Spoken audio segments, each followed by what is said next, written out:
अब देखिए कि पूरा पब्लिक लाइफ रहा है और अब वो राज्यसभा सांसद होने के बाद पशुपति पारस, जिस चेहरे पर सबसे ज्यादा चर्चा, चिराग पासवान को ये तस्वीरें नागवार हैं क्योंकि ये वही चाचा हैं जिन्होंने भतीजे से पार्टी ले ली अपनी तरफ और आज वो मोदी मंत्रिमंडल में शामिल हो रहे हैं। ये प्रधानमंत्री का प्रोरोगेटिव है, वो उनको शामिल कर रहे हैं, लेकिन चिराग पासवान ने कहा है कि वो निष्कासित है पार्टी से। सुनिए। पशुपति कुमार पारस ईश्वर की शपथ लेता हूं कि मैं विधि द्वारा स्थापित भारत के संविधान के प्रति सच्ची श्रद्धा और निष्ठा रखूंगा। मैं भारत की प्रभुत्ता और अखंडता अक्षुण्ण रखूंगा। मैं संघ के मंत्री के रूप में अपने कर्तव्यों का श्रद्धापूर्वक और शुद्ध अंतःकरण से निर्वहन करूंगा तथा मैं भय या पक्षपात, अनुराग या द्वेष के बिना सभी प्रकार के लोगों के प्रति संविधान और विधि के अनुसार न्याय करूंगा।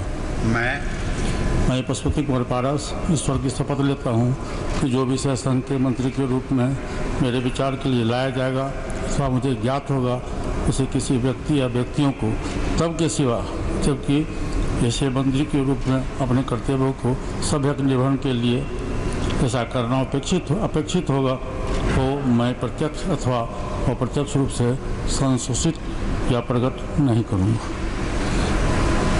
पशुपति पारस हाजीपुर से सांसद है।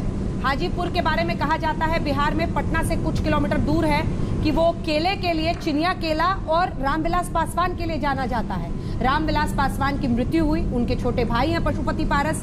पशुपति पारस ने लेकिन फिर चिराग पासवान के साथ इनके डिफरेंसेस हुए, मतभेद हुए, जिसके बाद बगावत की, पार्टी को अपनी तरफ कर लिया और अध्यक्ष का चुनाव ये जीत गए। और इस बीच उसको चैलेंज किया है कोर्ट में चिराग पासवान ने, लेकिन आज कैबिनेट मंत्री के तौर पर पशुपति पारस, रामविलास पासवान के छोटे भाई, मोदी मंत्रिमंडल में शामिल होते हुए बिहार की राजनीति में एक बहुत बड़ा मूव के तौर पर इसे देखा जा सकता है। हाजीपुर से ये सांसद है और तमाम जो परिस्थितियां बनी है उसके बीच में कटुता भतीजे के साथ आई, फायदा चाचा ले गए। लोक जनशक्ति पार्टी का उन्होंने अपने आप को अध्यक्ष भी चुन लिए गए हैं और इसी के साथ वो मंत्रिमंडल में, मोदी कैबिनेट में शामिल भी हो रहे हैं। तो पशुपति पारस की ये पूरी कहानी है। अब किरेन रिजिजू पर चेहरा होगा बतौर स्पोर्ट्स मिनिस्टर। किरेन रिजिजू एक यंग डायनामिक मिनिस्टर के तौर पर खेल राज्य मंत्री हैं मौजूदा मंत्रिमंडल में। उनका एलिवेशन माना जा रहा है कि इस बार होगा। उनकी परफॉर्मेंस से प्रधानमंत्री खुश हैं। अरुणाचल प्रदेश से सांसद। मैं किरेन रिजिजू ईश्वर की शपथ लेता हूं कि मैं विधि द्वारा स्थापित भारत के संविधान के प्रति सच्ची श्रद्धा और निष्ठा रखूंगा। मैं भारत की प्रभुता और अखंडता अक्षुण्ण रखूंगा।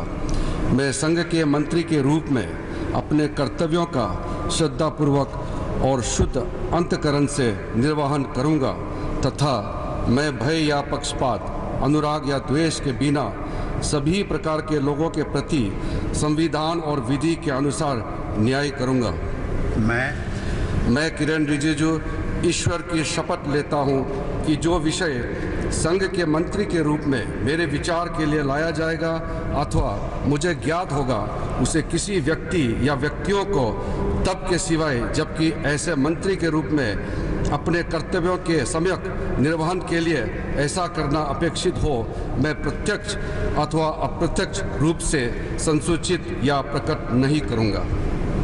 पद और गोपनीयता की हिंदी में शपथ लेते हुए किरेन रिजिजू मौजूदा वक्त पर नॉर्थ ईस्ट से आप कह सकते हैं एक बड़ा बीजेपी चेहरा है। जब भी कोई ऐसा मामला आता है भेदभाव का किसी भी नॉर्थ ईस्ट, तो उस मुद्दे को बढ़ चढ़कर उठाते हैं। किरेन रिजिजू ने मंत्री पद की शपथ ली है, कैबिनेट मंत्री बनाए गए किरेन रिजिजू। एक बड़ा प्रमोशन उनका आप समझिए, क्योंकि प्रधानमंत्री नरेंद्र मोदी के जो टफ क्राइटेरिया है उसमें उनके काम को बेहतर मानकर उनका प्रमोशन आज किया जा रहा है। किरेन रिजिजू मौजूदा मंत्रिमंडल में स्पोर्ट्स मिनिस्टर थे और अब उनका कैबिनेट में प्रमोशन। श्री राजकुमार सिंह।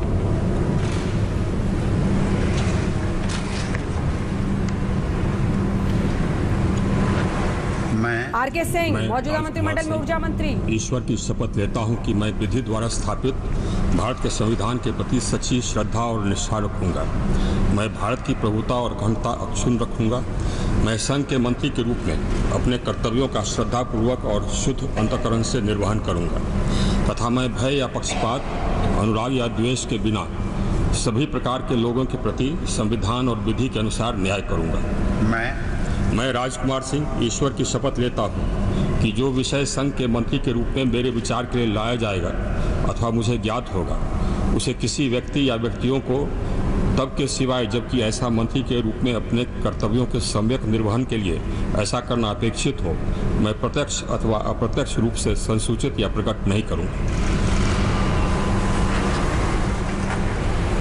आरा से सांसद हैं, पूर्व नौकरशाह हैं, पूर्व गृह सचिव भी रह चुके हैं। इससे पहले की सरकारों में, यूपीए में, मौजूदा मंत्रिमंडल में ऊर्जा मंत्री स्वतंत्र प्रभार हैं। और अगर आप देखें तो उनका पूरा जो इतिहास रहा है, कई बार भगवा टेररिज्म को लेकर अलग अलग जो मुद्दे उठे थे उन पर कई बार कंट्रोवर्शियल रिमार्क्स की भी बात आई, लेकिन इन सब के बीच उनका एलिवेशन